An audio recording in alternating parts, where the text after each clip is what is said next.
So here's another example. And this is like question 3 from your homework. And on question 3, they're asking us to solve this inequality. And then we're going to answer a few questions about that. So first thing I did was I copied it a little bigger just so I can see and write on it. You can see that in blue down below. And to solve it, it's a lot like the problems we did yesterday, where you have to first distribute. So 3 times x is 3x, and 3 times a negative 8 is a negative 24.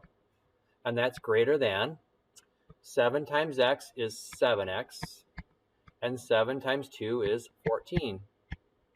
And then the only other part that I haven't touched yet is this 4x, negative 4x over here. So I'm going to write that down, negative 4x. Let me pause a second in case you're trying to copy quickly. So what did I just do? I distributed. That was step 1. All right. Step 2 is combine like terms. We have a 7x here and a negative 4x. Those combine to make negative 3x. And then I copy the rest of the problem. The rest of the problem, it said 3x right here, so 3x. It said negative 24, so negative 24. On the other side, I have this positive 14, so plus 14. I'll pause a second in case you're frantically trying to copy. I had a question in the chat that said, why did I end up with negative 3x? I had a positive 7x that I circled. Can you see it in green circle? And a negative 4x that I circled. And I messed up. It's supposed to be positive 3x.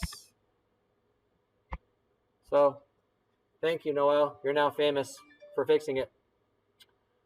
I even put you in the video. Your name is going to be famous. So anyway, all right. So that was step 2, combine like terms. Step 3 is where we put all the variables on one side. So if we subtract 3x here and subtract 3x here, I'm left with this statement. Negative 24 is greater than positive 14. Is that true? Is negative 24 greater than positive 14? No, actually, it's false.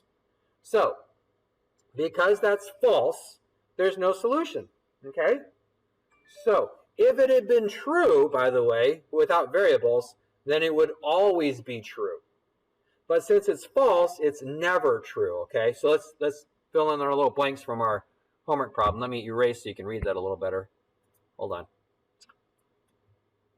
Erase that part.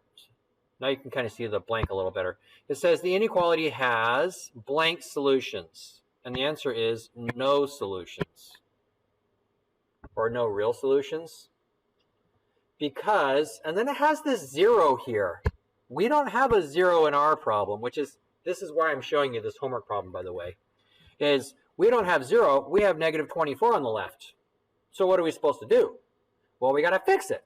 So our problem says our answer said negative 24 is greater than 14, okay? So I'm going to add positive 24 to that. So I'll get 0 because I want this 0 up here.